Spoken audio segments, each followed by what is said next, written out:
Oh, that's a great way to introduce what you're doing. And A that's all in year's 1 work. year, right? A year's work, yeah. 1 year's work, okay. Rather than start the way I wanted to start, I'm going to ask Drew to take over at the S4 Okay. thing, and we'll start with that because that was a Stereophonics. Absolutely. It's great to see you again. You Good to see you. keynoted my AdTech conference 10 years ago. Where does 10 years roll by so quickly? I'll tell a very, very, very quick story. He doesn't know, but he actually got me fired once. Probably not the only person who would say that. No, the 30-second story. So I was the CEO of BBDO's interactive division from 2000 to 2003, and I famously told Andrew Robertson, then the CEO of BBDO, still the CEO, that he didn't understand digital, and he was crazy to separate media from creative and strategy. I was summarily let go about 6 months later, but that's okay. And if you don't know, Martin sort of famously led the unbundling of media and creative, but I hold no ill will whatsoever. I still stand, I stand by my philosophy. It's being rebundled. We are rebundling it. I mean, we're trying to build a unitary structure. There are four things about S4, purely digital, this holy trinity, faster, better, cheaper. Sounds glib, but we can go into that. But that's the heart of it, faster, better, cheaper. Yeah. And then unitary structure. So I think the thing, we had a breakfast this morning about communications, and we didn't touch on this, but I think the key issue inside most corporations is how does the CEO get everybody to face in the same direction at the same point in time? And a unitary structure, fragmenting earnouts, which Omnicom have done, which WPP have done, which I'm heavily involved in. They just build fragmentation rather than unity and unifying. I mean, our clients want the best people working on their business, amongst other things. So creating unitary structure is absolutely critical. Right. Well, tell us a little bit more about S4 and where you want to go with it. Is it a modern day holding company in the traditions of WPP and IPG? I sort of, my body starts to shake when you use the word holding company. The last thing in the world we want to be is a holding company. The big six, which control probably about 2/3, 70% of the advertising and marketing service market, it's 500 billion in media, it's 500 billion in marketing services, and there's 700 billion, the bulk of which is trade budgets, 400 billion. So marketing, as we were talking just before, is sort of got three areas to it. There's the marketing area, there's the tech area, and there's the sales area. And my view is that increasingly that has to be brought together. But what we're at is purely digital, because that's where the growth is. If you look at that first 500 billion, you look at the stats for the US market in the first 6 months of this year, the industry was up 6.3% according to IPG. Traditional was down 3.3%, digital's up 20%. So this stuff about, I don't want to create the digital part of our enterprise, I think is nonsense. You have to focus on the digital because that's where the growth is. Just like geographically, you want to focus on where the geographic growth is. So that's number one. Number two, the holy trinity, personalization of communication. So first-party data, driving digital content and programmatic in a continuous loop. It's like running an election campaign. We discussed this at breakfast, without an election date. Things move at such a rapid rate, brings me to the third point, faster, better, cheaper. Faster is about agility. Better is understanding the ecosystem, the digital ecosystem. So, the fearsome five, Google, Facebook, Amazon, Tencent, Alibaba, the seven sisters, add in Apple and Microsoft, the 10, Adobe, Salesforce, and Oracle. Then you might add in IBM, SAP, Baidu, ByteDance, maybe Twitter and Snap, but that's the ecosystem, 14, 16 companies that we have to understand for our clients, and we're agnostic about where we distribute their budget.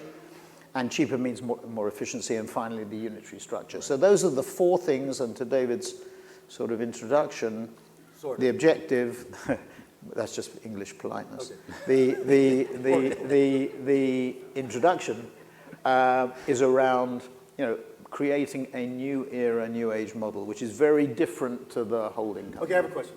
So I heard on Saturday that Donald Trump was at that moment running 12,000, there were 12,000 ads on Facebook on Saturday with the word Trump in them, which you got to believe a good, probably at least half of those were being run by Brad Parscale himself as variants of one message or another. But what you're saying is every advertising campaign has to become more like that, constantly iterating, testing variants and that kind of thing? Yes, well, whether it has to become like that or not, I mean, I think Brad Parscale told me he was going to spend about $500 500 million on, in advertising shortly. So And most of that's going to be on Facebook. right? yeah, that's going to be, a lot of it is going to be, I guess, I don't know. But, you know, he's through San Antonio agency, Pascal Gibbs or whatever it's called, which did the first campaign and very successfully. Actually, just to the point, the Republicans were in total disarray. You know, what was it? Blue State Digital was one of the agencies, WPP, that worked for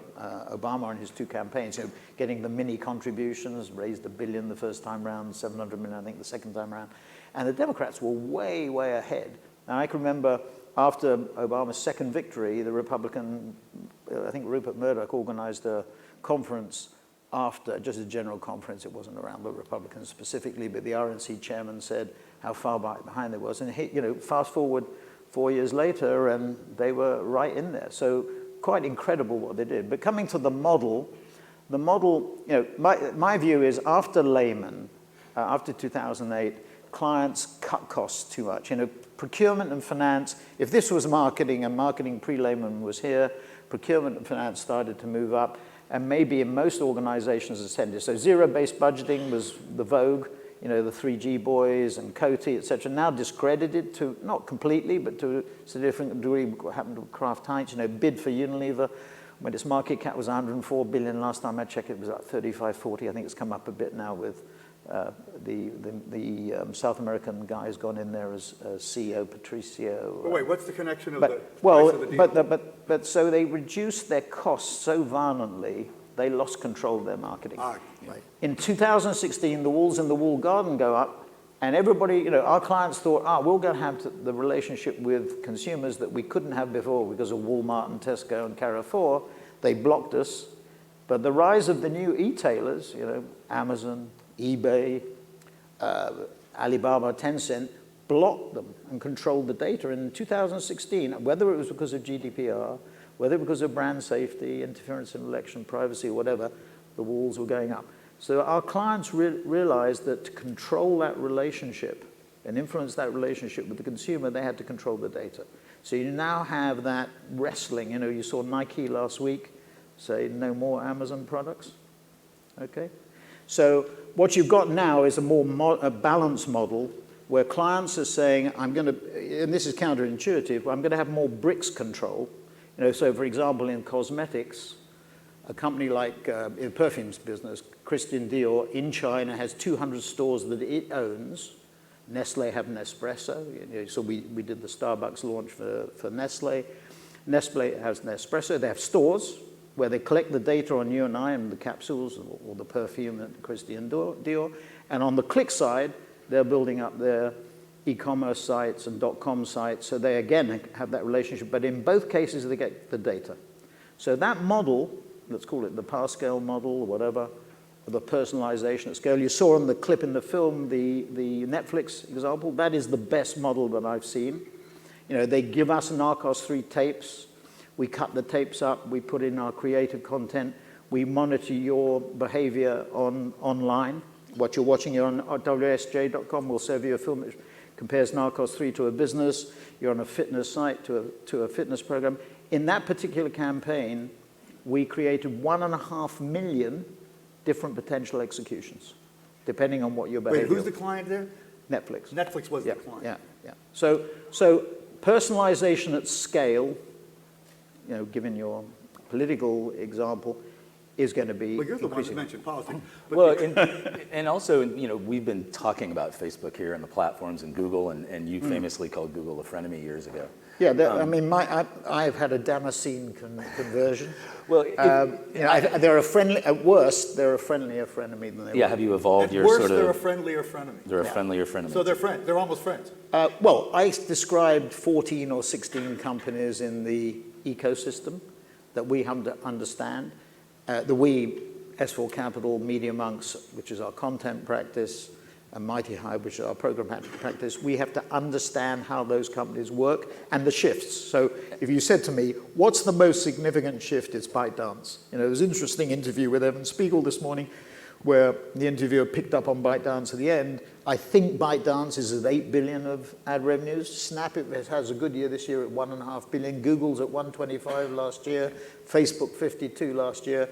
Amazon, we don't know, they won't tell us, but we guess at about run rate 16, 17. Yep. So the one company that's come from the pack is the Chinese company ByteDance. What about sort of the theme of the conference and Reset and Restore and the role of there's, it's on the cover of the Techonomy magazine. There's been lots of people being very critical of Facebook, to a certain extent Google as well.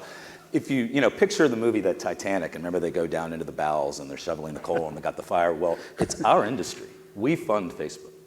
90+% of the revenue, 7% of the revenue of Facebook comes from advertisers. Now, it's not just big advertisers, it's also SMB, small business advertisers. Well, wait a as minute. well. That's so what are we as an industry supposed to do? Wait. You've got to get it clear where the money's coming from. We don't know 60 to 70% of the money, that 125 at Google. Yeah. So the market's 200 billion. There's 500 billion in media, 225 is digital. And of that 225, 125 last year was Google. This year there'll probably be 150. Right. 150. Facebook was 52 last year, probably 65, 70 this year. 60 to 70% of that is long tail. Yeah, so absolutely. the small business thing is really, really important. For reasons that I do not understand, they don't play that up as much as they. I mean, if I was trying to fight the regulator, or push the regulator back, I would say we're the engine of small business. Jack Ma, I was in, of all places, in Nigeria last week, in Lagos. And Jack Ma and Jack Dorsey, ironically, had been in Lagos that same week. And Jack Ma I saw on TV talking about, and it's almost like he was an arm of the Chinese government, right, talking about the importance of entrepreneurs, African entrepreneurs, and small business. He gets it. What Google and Facebook should be doing should be really pushing, Nick Clegg should be pushing the small business, the value that these platforms bring to small business, without a jobs, doubt. Without a doubt. and jobs. Absolutely. I mean, that's the key. But does our industry, do advertisers, the larger advertisers, even though maybe majority of the revenue may be from SMBs, do the larger advertisers have a responsibility? Does the advertising industry have a responsibility to check Facebook in any kind of way? I talk to David about this fairly frequently. And we've said for years, I've said to David, that these are media companies. So when I did what you're doing now 100%. at Cannes for the first time 7 or 8 years ago, the Cannes debate, I had Nikesh Arora was from Google, there was somebody from Microsoft, there was somebody from Yahoo, whatever. I had 4 people on the panel. My first questions to them was, this is 8 years ago, 9 years ago, whatever it was, are you a tech company or a media company? To each one of the 4, they all said they were tech companies. Right. They are not. No, they I agree. are media companies. Absolutely. And they are responsible for their content, just like you're responsible for the content that you write. And they're getting there. They don't actually publicly say that because they're worried about the implications of that from a regulation point of view. But they can't sit there saying we are digital engineers tightening the digital nuts on our digital pipes, and we're not responsible for the stuff that flows through the pipes. Should governments force them to acknowledge that? Should that be a regulatory decision? I think that's where it's going. Whether they should or they shouldn't, I don't know. But that's what now, having said all that, I know you don't particularly agree with what I'm going to say, but Google have hired... I agree with the thing you just said. Okay, Google have hired 10,000 people. Facebook have hired 30,000 people effectively to monitor editorial content. So they are moving in that direction, and I think they will be pushed more and more to do it. Now, if we get further evidence of electoral involvement, interference, or whatever in the next, in the 2020 campaign, in the British election, if that report that is not coming out before the British election, about Russian interference in the Brexit referendum. Oh, the one they're holding, yeah. The one they're holding until after. I mean, Boris Johnson has said there's nothing in there to worry about. Hillary Clinton was in London last week saying it's scandalous that the British government haven't released it before the election date. We'll have to see. But look, I think Google and Facebook have moved, coming back to my frenemy comment, they've moved a long way from where they were. And one other thing, just to your point, which I think is really important to understand. The 6 holding companies have not suffered because of Accenture and Deloitte's and Facebook and Google. When I was at WPP, our media book was, let's say, it's $50 billion. So actually it was bigger than Accenture Interactive. Accenture as a whole is $45 billion. So WPP's Group M business, the media business, that you got fired for. The media business is $50 billion. That's, you know, a tremendous, powerful base, which, and the biggest destination for that media spend is Google. When I left, it was about $5.5 billion. Facebook was number 2. It's now number 3 because Disney and Fox have got together. But what I'm saying is that they are partners to the agency. I mean, what the agency does is reinforce their distribution. Yeah, but I think Drew's point is, you know, well, if electoral interference is happening, if hate speech is being allowed, and it's being funded by the ad industry, should the ad industry the ad care? industry, yeah, should and we do they anything? do something about Can it? it do anything? And just as a quick point, so I just spoke with the head of media, U.S. consumer media at Verizon, and she spoke at my show a couple of weeks ago. Her budget's $800 million in terms of her media, you know, and I said, are you investing more or less in Facebook and specifically, but also Google? She says, oh, much more. Yeah, it might be 20, 25% on just Facebook and Google, maybe more for Verizon. She's So as long as it's effective for her as a marketer, she has no intention. The political pressure at the moment is no way pressuring Verizon or her specifically, or her agency, if they're buying the media on behalf of her, to change their behavior. And do they? Is it their responsibility in any kind of a way? Is it our responsibility? Look, I think there will be pressures applied to those organizations, both client and agency, over time, and they will adjust. They've already adjusted. I mean, let's be quite frank about it. I mentioned the 30, 40,000 people have been employed to look at editorial content. There's more. You've seen what Twitter have done in relation to political advertising. People are reacting to it. So the needle is shifting. Right. By the way, be careful of what you've... Evan Spiegel said on the TV just now that GDPR had been a good thing, that it's been the reverse.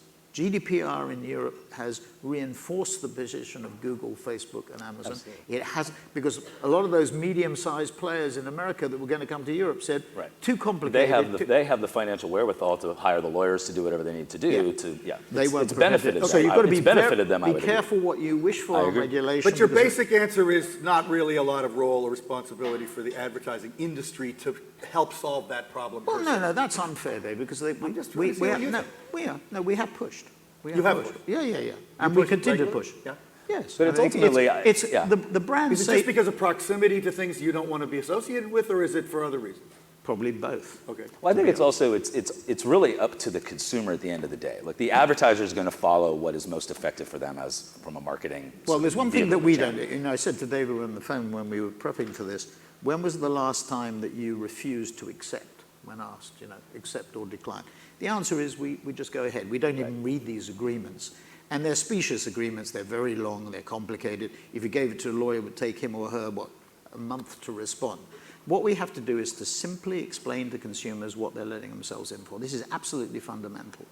And that's the key. So explain. You know, I went with Randy Rothenberg, I went to Brussels, to the Director General in Brussels, in the EU, to talk about whether we could opt in or opt out. And we were looking for opt out for the obvious reason.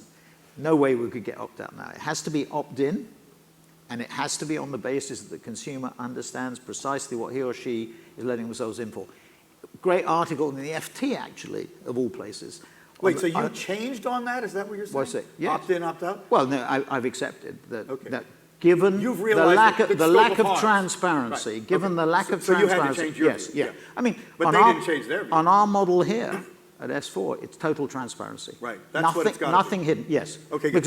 Listen, we're short on time. I want to do one thing. First, I want to say I totally agree with you about the small business part of Facebook, that they don't play that up enough. And when people are shocked when I sometimes say, you know, I'm still not even sure Facebook on balance is bad for the world, it's because they are doing so much to empower small business in every country. Absolutely. It's amazing they don't talk about that. But, Absolutely. okay, I just had to say that.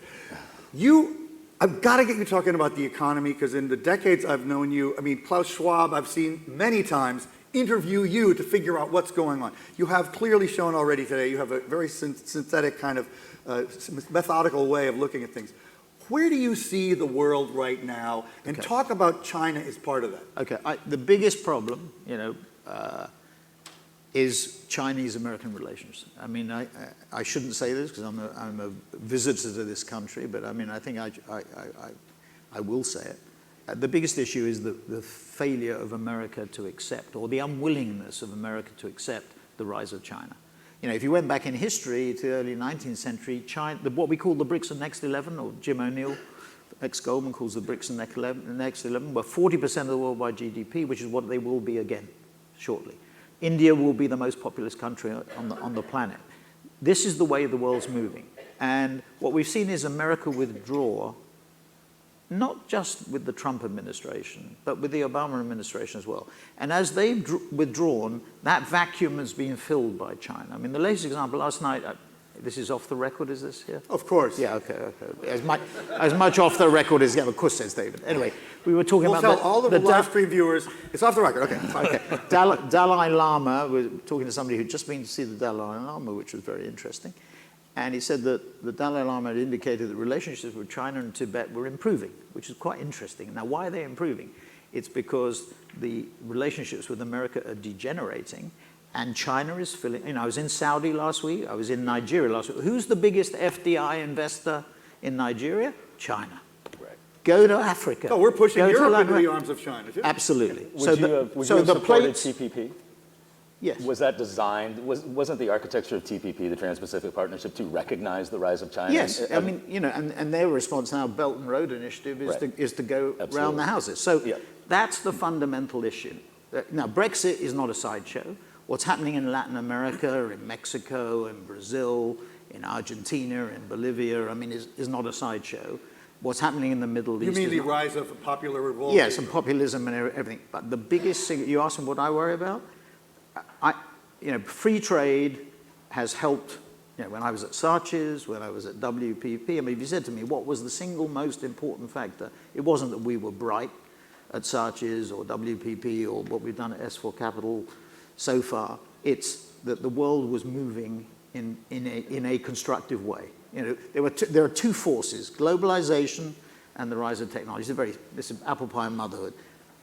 Saatchi was about globalization. WPP was about the continued growth of globalization and the rise of technology. S4 is purely about technology. You know, technology has enabled, we're in 26 countries, we'll probably go to 30, then we'll stop. There's no need to be in 113 countries because the technology enables you to hub in a way where you can be extremely effective.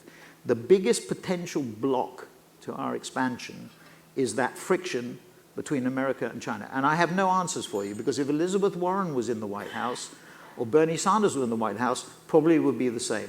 If Biden was there, maybe not. Mayor Pete was there, maybe not. But essentially, that friction is the key issue. You know, we can point to Hong Kong and the terrible things that are happening in Hong Kong. Getting worse by the minute. Getting worse. But, well, you know, I think the Chinese government, you know, it's interesting. I got a call We've got to wrap, by the way. in 1997.